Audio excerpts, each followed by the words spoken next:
नमस्कार। दिल्ली विश्वविद्यालय के एसी और ईसी के चुनाव 9 फरवरी को होने हैं और आपको हम मिलवाते रहे हैं उम्मीदवारों से, और उसी श्रृंखला के तहत आज मिलवा रहे हैं डॉक्टर विवेक कुमार रजक जी।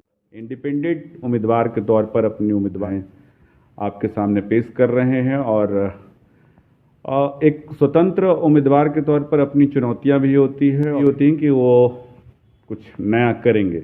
तो आज हम जानते हैं डॉक्टर विवेक कुमार रजक जी से कि वो क्यों एक स्वतंत्र उम्मीदवार के तौर पर अपनी उम्मीदवारी पेश कर रहे हैं और क्यों नहीं किसी पार्टी से जुड़े हैं, या क्या उनको लगता है कि सारी विचारधाराएं जो हैं वो उन बातों से दूर हैं जो शिक्षकों से जुड़े हुए हैं। सर, आप क्या सोचते हैं इन सब मुद्दों को? देखिए, विचारधारा कोई भी खराब नहीं होती है। विचारधारा की लड़ाई जो लोग लड़ रहे हैं वो लड़ रहे हैं।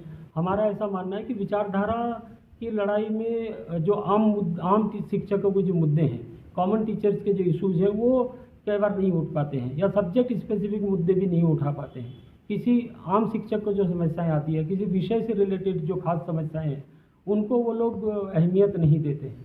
तो मैं तो इसलिए इस कॉन्टेस्ट कर रहा हूँ कि आम शिक्षक के जो मुद्दे हैं उनको मैं उठा पाऊँ और उनको जोरदार तरीके से, बिना किसी तरह का आइडियोलॉजिकल कॉन्स्टेंट्स का, निष्पक्ष रूप से मैं उसमें रख पाऊँ विद्वत परिषद में, और आम शिक्षकों की भलाई की बात कर पाऊँ। कौन से मुद्दे आपको ऐसे लगते हैं जो कि पार्टियों से छूट रहे देखिए, हैं? जैसे अभी सबसे बड़ा मुद्दा दिल्ली यूनिवर्सिटी में डिस्प्लेसमेंट का और नौकरी का चल रहा है, एडॉक साथियों का।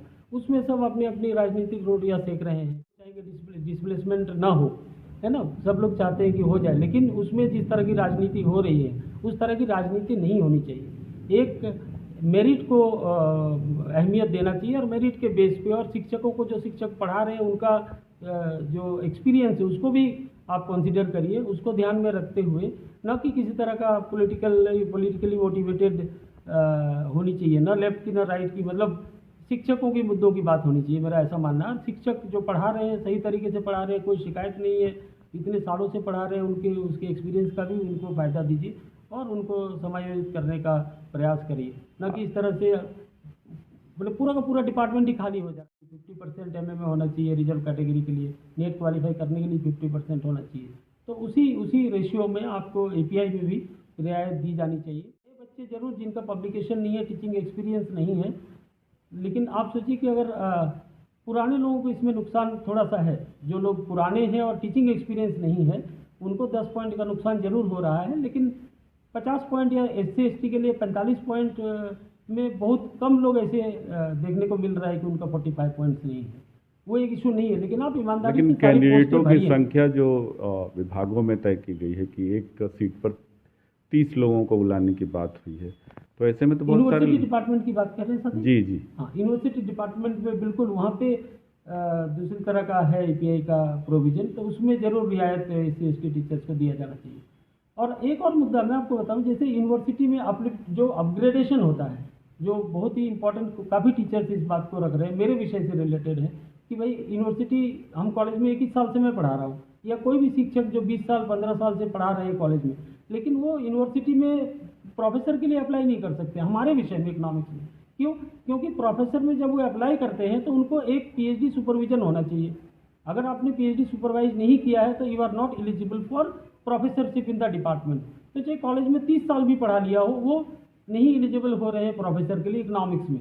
क्यों नहीं हो रहे? क्योंकि दिल्ली यूनिवर्सिटी में कॉलेज टीचर्स को पीएचडी कराने का प्रोविज़न है नहीं इकोनॉमिक्स डिपार्टमेंट में। बाकी देखिए, साइंस में भी सभी लोग कॉलेज टीचर पीएचडी कराते हैं, मैथ्स में कराते हैं, फिजिक्स में करा रहे हैं, पॉलिटिकल साइंस, हिंदी, कॉमर्स, सब में करा रहे हैं। तो इकोनॉमिक्स के जो कॉलेज के टीचर्स हैं, इसके लिए एक डिसएडवांटेज है कि वो डिपार्टमेंट में असिस्टेंट में तो जा सकते हैं, एसोसिएट और प्रोफेसर में नहीं जा सकते, क्योंकि उसमें पीएचडी का में वो लोग नहीं कर पाते, उनको पीएचडी नहीं कराने दिया जाता। तो इसे एसी में कैसे रिजॉल्व करवाएंगे? इसको, तो इसको यूजी नहीं, ये यूनिवर्सिटी का मुद्दा है। दिल्ली यूनिवर्सिटी में ही अगर कॉमर्स डिपार्टमेंट या फिजिक्स डिपार्टमेंट या केमिस्ट्री डिपार्टमेंट के कॉलेज के टीचर पीएचडी करा सकते हैं, तो इकोनॉमिक्स के डिपार्टमेंट के टीचर क्यों नहीं करा सकते?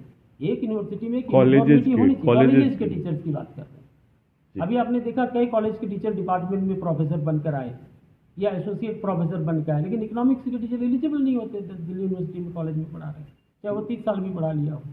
जी, तो आप इन सब मुद्दों को जी लेकर के जी चुनाव हमारा ये मैदान में सब चल अपने सब्जेक्ट स्पेसिफिक मुद्दे हैं, हमारे कॉमन टीचर्स के मुद्दे हैं, रिजर्वेशन के मुद्दे हैं। फॉर एग्जांपल आप देखिए प्रिंसिपल का इसके लिए एक डिसएडवांटेज है कि वो डिपार्टमेंट में असिस्टेंट में तो जा सकते हैं, एसोसिएट और प्रोफेसर में नहीं जा सकते, क्योंकि इसमें पीएचडी का में वो लोग नहीं कर पाते, उनको पीएचडी नहीं कराने दिया जाता। तो इसे एसी में कैसे रिजॉल्व करवाएंगे? ये इसको तो इसको यूजी से बिल्कुल रिलेटेड देखिए, एक बात नहीं, ये यूनिवर्सिटी का मुद्दा है। दिल्ली यूनिवर्सिटी में ही अगर कॉमर्स डिपार्टमेंट या फिजिक्स डिपार्टमेंट या केमिस्ट्री डिपार्टमेंट के कॉलेज के टीचर पीएचडी करा सकते हैं, तो इकोनॉमिक्स के डिपार्टमेंट के टीचर क्यों नहीं करा सकते?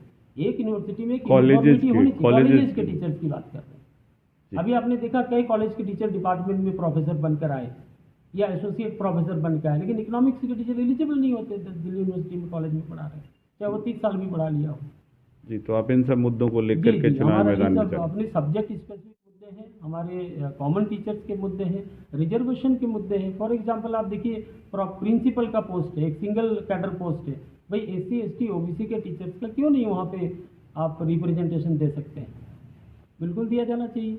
और एसी में भी एससी एसटी ओबीसी का रिजर्वेशन होना चाहिए। जैसे अभी महिलाओं के लिए 4 सीट रिजर्व है, बहुत अच्छी बात है, होना चाहिए, बल्कि पॉपुलेशन के प्रोपोर्शन में करिए। टीचर्स जितना है आपकी यूनिवर्सिटी में उसके प्रोपोर्शन में आप करिए, लोगों को दीजिए। डिपार्टमेंट के लिए 4 सीट है, प्रोफेशनल कॉलेजेस के लिए 4 सीट है, वीमेन के लिए 4 सीट है, वो और ज़्यादा होना चाहिए। साथ के साथ एससी एसटी ओबीसी इस तरह से इंडिपेंडेंटली तो लड़के एक आध दो जीत जाते हैं, लेकिन आप प्रॉपर कॉन्स्टिट्यूशनल प्रोविजन करिए ना कि एसी में लोग आए, सभी वर्ग के लोग आगे, एक डेमोक्रेटिक इंस्टीट्यूशन बनाइए एकेडमिक काउंसिल को।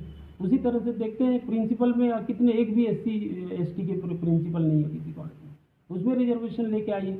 उसके बाद आप देखिए जो डीन बनते हैं, डिप्टी डीन बनते हैं, प्रो वाइस चांसलर बनते हैं, साउथ कैंपस डायरेक्टर बनते हैं, क्या एससी एसटी ओबीसी में टीचर्स है नहीं कि उनको आप जिम्मेदारी दे सकें, ये सब वाइस चांसलर की टीम में आ सकें? तो मेरे ये सब मुद्दे भी हैं, इनके लिए भी मैं ज़रूर आवाज़ उठाऊंगा और एकेडमिक काउंसिल में बात करूंगा कि ये आप प्रोविज़न करिए। देश बदल रहा है, लोग जागरूक हो रहे हैं, लोग मांग कर रहे हैं, अब लोग एलिजिबल भी हैं। अगर आप 20 साल 30 साल पहले कहते कि भाई कोई प्रोफेसर नहीं इकोनॉमिक्स में या दूसरे विषय में एससी एसटी समुदाय के, तो मैं मान सकता था भाई प्रोफेसर नहीं है तो आप कहाँ से डीन बनाएंगे, कहाँ से आप साउथ कैंपस डायरेक्टर बनाएंगे? आज तो हैं, आज सभी वर्ग के टीचर जो है प्रोफेसर भी हैं, एसोसिएट प्रोफेसर भी है, डिपार्टमेंट में है, कॉलेज में प्रोफेसर बन रहे हैं। आप उनको बिल्कुल मौका दीजिए और इसको जो है एक समरसता लाइए विश्वविद्यालय का माहौल में, सभी को लगे कि ये हमारा विश्वविद्यालय है, हमारे समुदाय, हमारी कम्युनिटी से भी लोग हैं।